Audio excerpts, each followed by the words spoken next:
श्री स्वामी समर्थ. घरात सकारात्मकता टिकून राहावी याकरिता उपाय. दिवे लागणीला तुळशीपाशी दिवा आणि धूप लावावा. तुळशीला हळदी कुंकू लावून शुभंकरोती म्हणावी. तसेच आपल्या घराला आणि घरातील व्यक्तींना सुखरूप ठेवण्यासाठी प्रार्थना करावी.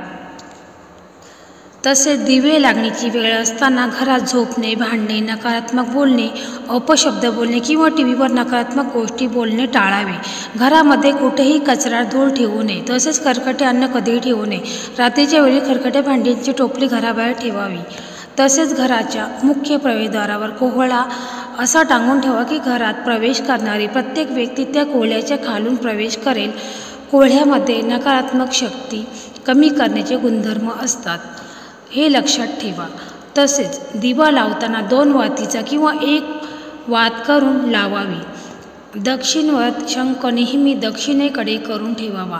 शंख हा लक्ष्मीचा भाऊ आहे, त्यामुळे घरात तिचा तेच अन्नपूर्णा देवी नेहमी तांदळात ठेवावी. याने घरात कधीही अन्नाची कमतरता भासत नाही.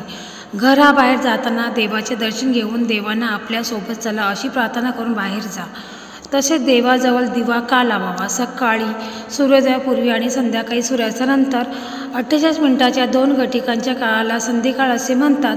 संधिकाळ हा वाईट शक्तीच्या आगमनाचा काळ असल्याने त्याच्यापासून रक्षण होण्यासाठी या काळात देवाजवळ तसेच अंगणातील तुळशी वृंदावनातील किंवा घरात कुंडीत लावलेल्या तुळशीजवळ तिळाच्या तेलाचा दिवा लावावा.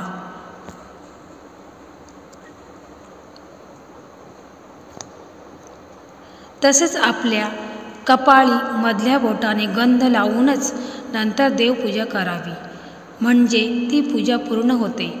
पैशासंबंधी कामासाठी निघताना उजवा पाय घराबाहेर टाकून निघावे. गणेशास एक लाल फूल मंदिरात वाहून समोर आलेल्या अपंग तसेच पैसे देऊन त्यांचे मन संतुष्ट करावे, म्हणजे यश मिळते. दिवा व समईच्या ज्योतीचे तोंड उत्तरेकडे असलेल्या लक्ष्मी प्रसन्न होते. पूर्वेकडे असल्यास सुखप्राप्ती होते. तसेच देवाला फुले अर्पण करताना पुढील गोष्टी चुकू नका. फूल अर्पण करताना नेहमी अंगठा अनामिकामधले बोटाचा वापर करावा. करंगळीचा वापर करू नये.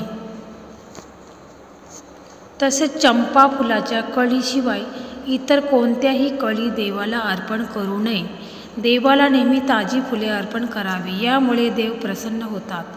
आपल्याला देवांचा आशीर्वाद मिळतो. तसेच पूजेचा दुहेरा फायदा होतो. देवाला सुकलेली शिळी कृत्रिम फुले अर्पण करू नयेत. फुले नेहमी देवाच्या मूर्तीला उलटी अर्पण करावी. कुमुदिनी आणि कमळाची ही 2 फुले 11 दिवस ताजी मानली जातात, त्यामुळे ही फुले देवाला अर्पण